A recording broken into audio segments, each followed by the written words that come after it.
یہ کیا اتنا بڑا مسئلہ بن چکا ہے یہ 12 سیٹ والے؟ کیا کوئی ایک سیٹ اہمیت رکھتا ہے یا کسی انسان کی جان؟ تو ہم پاکستان پیپلز پارٹی کا زور یہ نہیں تھا کہ سیٹیں ختم کرے، جبکہ پاکستان پیپلز پارٹی کے خلاف ہر بار یہ آپ نے سیٹیں استعمال کیا ہے۔ پچھلے الیکشن میں بھی پیپلز پارٹی کا حکومت آزاد کشمیر میں ووٹوں کے مطابق آپ کا بنتا تھا، پھر بھی آپ نے استعمال کیا۔ میں انسسٹ نہیں کر رہا تھا کہ یہ ختم کرے، میں انسسٹ یہ نہیں کر رہا تھا کہ آپ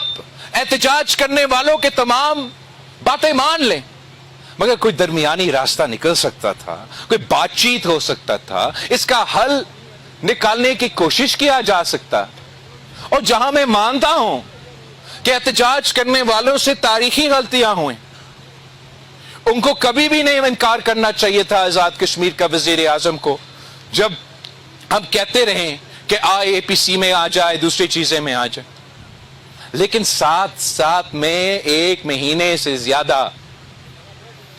پہلے بند کمروں میں، پھر جب سے میں پچھلی بار مظفر آباد آیا تو مجھ سے وہ خط لکھا گیا، تو میں باقاعدہ کیمپین اس بات پہ کر رہا ہوں، وفاق سے بھی کہہ رہا ہوں، احتجاج کرنے والوں سے کہہ رہا ہوں کہ میرے پاس ایک طریقہ ہے، ایک راستہ ہے، اور یہ راستہ ایسا ہے کہ ہم امن واپس لے کر آئیں، حالات ٹھیک کریں، کشمیریوں کے زندگی میں جو مسئلے پیدا ہوئے ہیں، عام کشمیری کی زندگی میں جن کا کوئی تعلق ہی نہ ہو، احتجاج کرنے والوں سے بھی اور حکومت کرنے والوں سے بھی، جنہوں نے صرف اپنا زندگی جینا ہے، جس طریقے سے اور جس انداز سے آپ نے 14 دن 40 ڈیز تک عذاب بنا دیا کشمیر کے عوام کا زندگی، وہ آپ کے سامنے، اور یہ کوئی ضرورت نہیں تھا۔ میرے پاس طریقہ ہے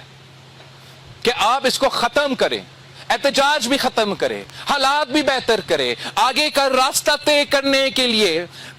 یہ سزا اور جزا کا فورم اسٹیبلش کرنے کے لیے، امن قائم کرنے کے لیے، اور ایسے راستہ کہ ریاست کو ایک قدم بھی پیچھے نہیں ہٹنا پڑتا، اور ریاست کو ایک بھی وعدہ نہیں کرنا پڑتا، ایک بھی ان کا مطالبہ نہیں ماننا پڑتا، صرف اتنا کرنا پڑتا کہ سچ اور مفاہمت کا کمیشن فارم کرتے، اور سچ اور مفاہمت کو کمیشن کو ذمہ داری دیتے کہ جو سچ ہے وہ ہمیں بتا دے، جو جھوٹ ہے ہمیں بتا دے۔ آپ وہ کمیشن کو تسلیم کرتے، اپنا کام کرنے دیتے۔ احتجاج کرنے والوں کو ہم کہتے کہ جب تک کمیشن اپنا کام پورا نہ کرے تو اپنا احتجاج بند کرے۔ حکومت کو یہ ماننا چاہیے تھا کہ جب تک یہ کمیشن اپنا کام مکمل نہیں کرتے ہم اپنا کارروائی بند کر دیں گے۔ آج تک کتنے جانیں ہم بچا سکتے تھے؟ یہ کون اور کیوں اتنا انا سے قائم ہے، ڈٹے ہوئے ہیں اس بات پہ کہ نہیں، ہم پیچھے ہٹنے کے لیے تیار نہیں،